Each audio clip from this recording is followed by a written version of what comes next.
Vous allez travailler, vous allez faire une petite recherche comment mettre une image dans un texte. Mais avant ça, je vais vous parler de la recherche d'images sur le web. Donc, sur le web, quand vous avez besoin d'images, ben déjà, quand vous avez besoin d'images, vous pouvez prendre vos propres images, vos propres photographies, évidemment. C'est l'idéal. Sinon, il existe des banques d'images, notamment Adobe Stock, qui propose plein d'images et avec une licence Adobe, vous avez droit à un certain nombre d'images à télécharger chaque mois. Sinon, à côté de ces banques d'images payantes, il existe des banques d'images gratuites, entre guillemets, puisqu'elles récupèrent votre adresse mail quand vous devez accéder, genre Pixabay, des choses comme ça. C'est... Voilà. Et puis, il y a tout Internet qui contient des images que vous pouvez utiliser. Certaines. Lesquelles, ça, c'est pas si évident que ça. Avez-vous eu un cours de droit d'auteur, une formation droit d'auteur? Non, pas encore. Donc, c'est un peu dangereux, on va dire, d'utiliser des images qui viennent du web, parce que parfois, même en faisant tout ce qu'il faut pour les rechercher, les images du domaine public ou des images Creative Commons, ce sont les deux types de licences qu'on a droit d'utiliser. Eh bien, malgré tout, on peut parfois avoir des problèmes parce que c'était sur un site qui prétendait que c'était utilisable, même pour faire du commerce, même pour faire un document qui vous rapporte de l'argent. C'était utilisable. Et puis, non, finalement, il l'avait piqué, il l'avait volé à un photographe qui réclame des droits quand il a vu votre travail, et surtout si vous le diffusez sur le web. Si c'est un travail que vous diffusez sur papier régionalement, il y a peu de chances qu'un photographe à l'autre bout du monde repère que vous avez utilisé sa photo alors que vous ne deviez pas. Mais dès que vous commencez à diffuser sur le web, il y a des recherches automatiques. Les photographes recherchent automatiquement leurs photos sur le web pour savoir si elles sont utilisées, évidemment. Et donc, c'est pour ça que de plus en plus, les gens génèrent maintenant les images par IA avec Gemini, Google Nano Banana, c'est son petit nom, ou Firefly de Adobe. Comme ça, il y a moins de problèmes en fait. Alors, une image générée par IA, est-ce qu'elle vous appartient? Non. C'est encore à définir, c'est encore en discussion. Mais si vous avez juste écrit un prompt et généré une image, l'image ne vous appartient pas. Vous avez le droit d'utiliser, mais elle ne vous appartient pas. Comment est-ce que vous pourriez utiliser l'IA et faire en sorte que ça vous appartienne? Il faut apporter de la plus-value. Il faut que l'IA soit juste un outil parmi plein d'autres outils que vous avez utilisés. Vous avez généré plusieurs images IA, vous les avez combinées avec des techniques traditionnelles Photoshop, par exemple. Là, le résultat final, vous pouvez le copyrighter. Voilà. OK. Donc, je vous montre juste... oui, vous pourriez aller dans un navigateur web. Ça pourrait être intéressant de le faire en même temps. Alors, Google a eu un problème avec une banque d'images qui s'appelle Getty. Et voilà. Voilà, ça c'est un petit article à ce propos. Donc, le bouton de téléchargement direct dans les recherches Google a disparu. Alors, bien sûr, il y a toujours des petits malins. Avec un petit hack, on peut le faire réapparaître.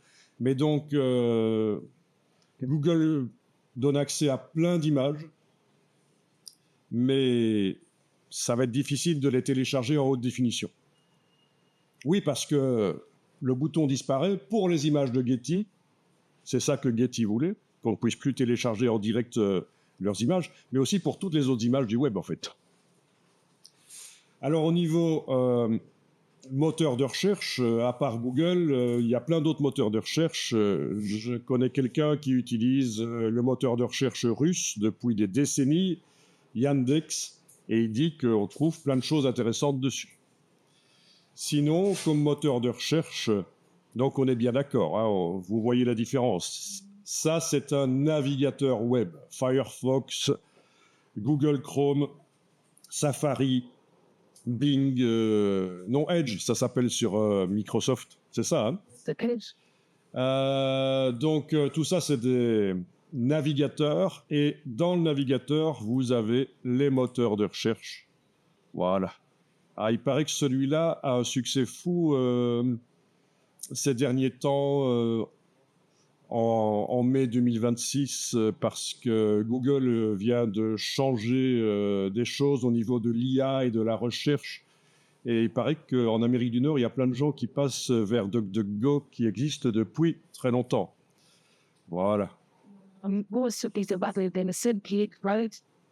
Brave, oui, c'est bien, mais ça, c'est un navigateur, c'est pas un moteur de recherche.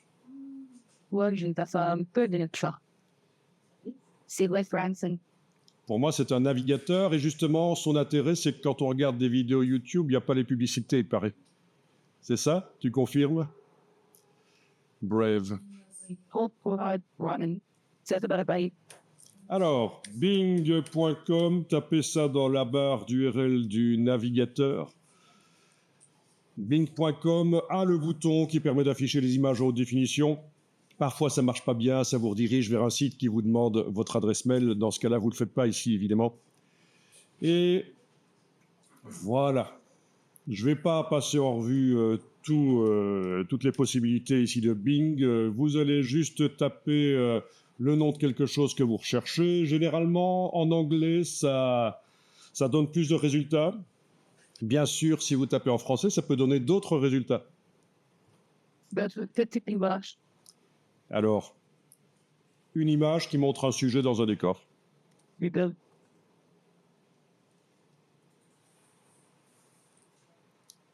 Alors, on passe à la partie image. Ça ressemble beaucoup à Google, Bing. Il y a aussi dans Google une partie image. Et puis alors, comme dans Google, vous avez du filtrage. Voilà. Vous pouvez enclencher le filtre qui apparaît donc. Et vous avez la licence ici. Alors, la licence, il y a le domaine public. Donc, soit la personne qui a fait la photo a offert ça à l'humanité, l'a déclaré dans le domaine public, soit l'image date d'il y a plus de 80 ans après la mort de l'auteur. Donc ça paraît loin, mais déjà il y a 80 ans, on faisait pas mal de belles images intéressantes, hein. Régulièrement, vous avez des bibliothèques, notamment la bibliothèque du Congrès aux États-Unis, qui a une collection de photographies par dizaines de millions et qui les diffuse régulièrement sur le web. Ils annoncent ah voilà, encore 2 millions d'images qui tombent dans le domaine public. Forcément, chaque année qui avance. Et sinon, vous avez les Creative Commons. Vous avez entendu parler des Creative Commons? Ça vous dit quelque chose, cette licence? Wikipédia, c'est du Creative Commons. Et il y a plusieurs types de Creative Commons. C'est le CC0, c'est-à-dire qu'on peut utiliser sans devoir citer l'auteur. On a le droit de modifier et on a le droit d'en faire des travaux qui vous rapportent de l'argent. Donc toutes les images de Wikipédia et le texte de Wikipédia, c'est du Creative Commons typiquement. C'est le Creative Commons le plus connu, c'est Wikipédia. Après, forcément, il y a des variantes du Creative Commons où vous ne pouvez pas utiliser pour des travaux commerciaux. Vous ne pouvez pas modifier parfois. Vous êtes obligé de citer l'auteur parfois. C'est les variantes du Creative Commons. Donc, par rapport au domaine public, le CC0, on peut dire c'est la même chose que le domaine public. On a tous les droits dessus. Par contre, les autres Creative Commons, il faut vraiment vérifier. OK. Donc ici, je vais aller quand même sur Creative Commons parce que ça donne plus de résultats. Alors ici, à taille d'image, c'est là qu'on vous a expliqué qu'il fallait éventuellement demander... Ça dépend ce qu'on veut faire. Parfois, on n'a pas besoin de grande image avec beaucoup de pixels. Grand, ça veut dire beaucoup de pixels, en fait. Hein. C'est pas la taille en centimètres. Oui, parce qu'il y a un problème dans le monde de l'ordinateur, dans le monde des images numériques. Il ne faut pas parler de taille de l'image. Même si ici, ils en parlent, la taille de l'image. Mais ça, c'est mauvais. Si vous dites « Ah, cette image, elle est grande », je ne comprends rien de ce que vous dites. Ça veut dire quoi, elle est grande? Ça veut dire que le fichier est volumineux sur le disque dur? Ça veut dire que les centimètres, il y a beaucoup de centimètres en largeur-hauteur? Ou il y a beaucoup de pixels? Ou la résolution est élevée? La résolution, c'est le nombre de pixels sur une distance d'1 pouce. Donc ça peut être 4 choses déjà, la taille d'image. Donc il faut préciser, en fait. Hein. Quand on parle de taille d'image, quand vous dites l'image est petite ou l'image est grande, c'est quoi? De quoi vous parlez? On ne sait pas. Ok, alors on va éventuellement taper ici au moins 1000. Ok. C'est pas beaucoup, 1000 pixels sur 1000. Bon, du coup, ça vous met les tailles en pixels pour chaque image. Bon, ça, c'est ce qu'on appelle la définition de l'image. C'est le nombre de pixels en hauteur et en largeur. Il y en a beaucoup qui appellent ça la résolution. En fait, ce serait trop simple si c'était simple. Dans le monde de la vidéo, ils appellent ça la résolution. Dans le monde de l'impression, on appelle ça la définition. Donc, si j'étais un vidéaste, je dirais « Ah, voilà la résolution de l'image ». Mais comme on est dans le monde de l'impression, on va dire c'est la définition. Parce que la résolution dans le monde de l'impression, c'est autre chose. Et alors ça, on en reparlera quand on travaillera dans InDesign. Les notions de résolution et de définition, c'est super important à comprendre. Il y a des étudiants qui comprennent jamais ça. Hein. Ils sortent d'un bachelier en infographie, ils comprennent pas, et alors ils font des gaffes. Ils font des superbes travaux, et puis à la fin, ils font une opération malencontreuse, et puis leur travail devient flou, ils comprennent pas pourquoi. C'est parce qu'ils n'ont pas compris ce que c'est la résolution. Mais vous allez comprendre parce que je vais vous expliquer. Mais ce sera lors de la formation InDesign, je pense, principalement. Et vous verrez qu'on raconte beaucoup de bêtises. Qu'on vous dit, oui, si c'est pour l'impression, tu dois ouvrir l'image dans Photoshop, tu dois mettre une résolution de 300 pixels par pouce. Ça fait 20 ans qu'on ne fait plus comme ça. Mais on le raconte encore. Ça peut parfois, dans certains cas rares, avoir une importance, mais on ne fonctionne plus comme ça. Vous verrez quand on sera dans InDesign, ce qui comptera, c'est la définition, le nombre de pixels. Et c'est dans InDesign qu'on gérera la résolution des images. Mais je m'éloigne et vous ne comprenez sans doute pas ce que je suis en train de vous dire, du coup. Si? Non, c'est un peu confus. Bref. Vous voyez, ici, j'ai un site qui prétend avoir des images du domaine public. Bon, ben, je vais cliquer, par exemple, sur cette image. Donc, ça ouvre la grande boîte, là. Tiens, elle est étendue. OK. Et vous avez quelque chose, un bouton qui s'appelle « Afficher l'image ». Parfois, il est dans le menu qui s'appelle « Plus ». Parfois, et je ne sais pas pourquoi, ils avaient mis des petites icônes au-dessus. Je crois qu'ils les ont enlevées. Personne ne retrouvait les choses. En tout cas, quand vous cliquez sur « Afficher l'image », déjà, surtout, ne téléchargez pas ça, parce que ça, ce n'est pas nécessairement la qualité, c'est juste une prévisualisation. Donc, cliquez sur « Afficher l'image ». Et du coup, ça affiche l'image normalement, mais pas toujours, en grand dans un navigateur web. Et donc, c'est là que parfois, ça vous amène vers un site qui vous demande de vous connecter. Ne le faites pas ici. Dans ce cas-là, vous allez faire autrement. Mais en tout cas, si l'image est apparue, il faudra faire un clic droit, enregistrer l'image sous. Même si on sait qu'on peut transférer par copier-coller du navigateur vers les logiciels, c'est quand même plus pro de mettre les fichiers sur le disque dur. Enregistrez l'image sous et vous l'enregistrez dans le dossier d'aujourd'hui. Et alors, sur le web, ben, ce seront souvent des formats JPEG, PNG, GIF. Le mieux, c'est le PNG, à moins que ce soit un PNG 8. Alors, dans ce cas-là, c'est aussi pire que le GIF. Je dis GIF parce que c'est la prononciation anglaise. En France, on dit GIF. GIF. Le PNG ne compresse pas. C'est un peu l'équivalent du format audio sur les CD, il n'y a pas de compression. Alors que le JPEG, c'est l'équivalent du MP3, il y a des données qui ont disparu, mais on suppose que ce n'était pas important, que vous les auriez de façon pas vues.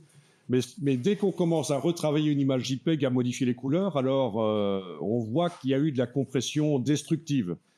Mais voilà, si on me demande l'image d'un éléphant, ben soit on me paye le trajet jusque Paradisa pour aller photographier leurs bestiaux, soit en 3 minutes, je vous en trouve une, ou alors je la génère par IA. Voilà. Et à ce moment-là, si c'est généré par IA, ce sera sans doute meilleur que du JPEG. Voilà. Donc le JPEG, c'est un format final. Normalement, c'est ce qu'on fait quand on exporte le travail final sur le web. Mais là, on fait de l'ingénierie inverse. On va rechercher du JPEG sur le web. Voilà. Et alors, quand vous avez fini avec ça, vous revenez à l'onglet d'avant et vous allez pouvoir fermer avec la petite croix en haut à droite et continuer. Ah oui, je vous ai pas dit comment faire pour que ça s'ouvre dans un onglet. Si? Parce que si vous cliquez juste... Ah si, ça marche, ok, j'ai rien dit. Avec ce navigateur-ci, ça marche, ok. Il faut juste cliquer. Voilà, et puis afficher l'image. Voilà. Bon, voilà. J'espère que vous avez de la chance et que vous ne tombez pas systématiquement sur des sites, je veux dire, qui vous demandent votre adresse mail. Bref, c'est pas tout. Si vous êtes et là je vais revenir sur la première image, vous êtes en train de prendre des images que vous allez vraiment utiliser en production, voilà. Vous avez tout intérêt, quand vous êtes à cet endroit-là, à cliquer sur « Visiter le site ». Et là, vous voyez quelque part, normalement, quelle est la licence. Ici, il est indiqué CC0 public domaine. OK. Donc, CC0 peut être utilisé et modifié pour vos projets personnels ou commerciaux.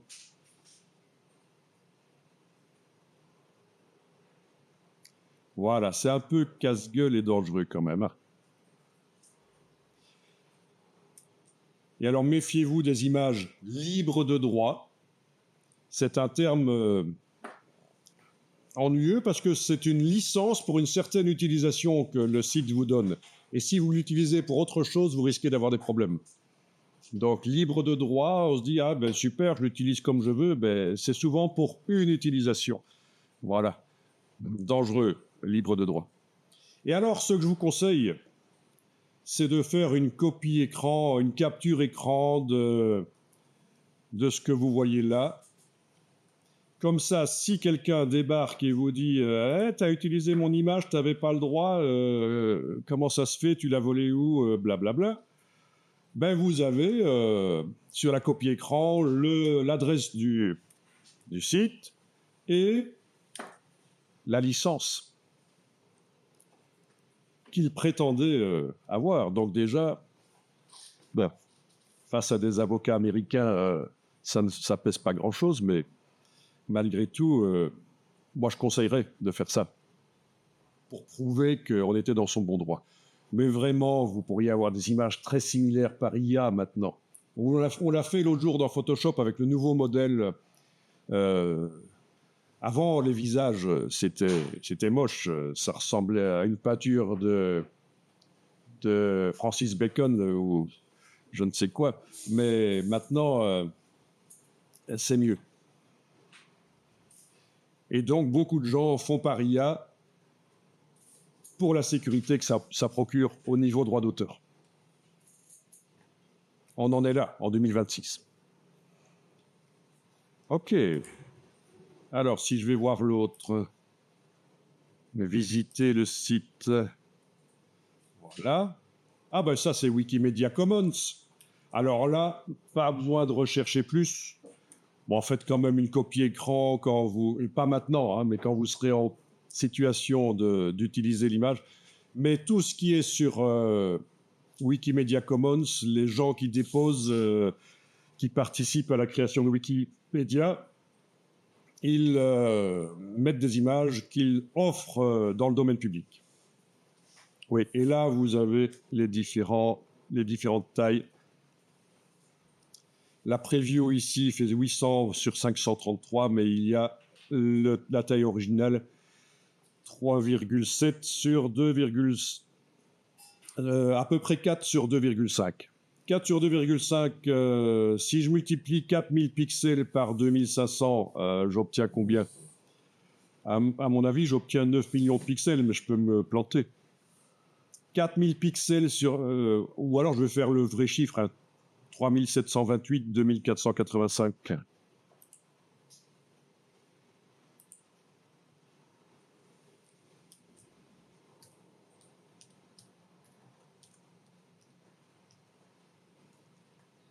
Ah, 10 300 000, je suis mauvais comptable. À moins que je me sois gouré. Ah, venez, je me suis gouré. C'est 3728 fois 2485.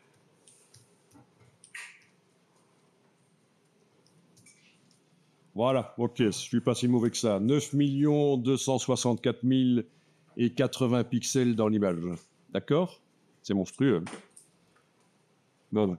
Dans Photoshop, vous avez parfois des images qui contiennent beaucoup plus de pixels. Et en plus, si vous commencez à mettre des cannes, c'est pas rare d'avoir des images qui, au final, ont un poids de 1 giga.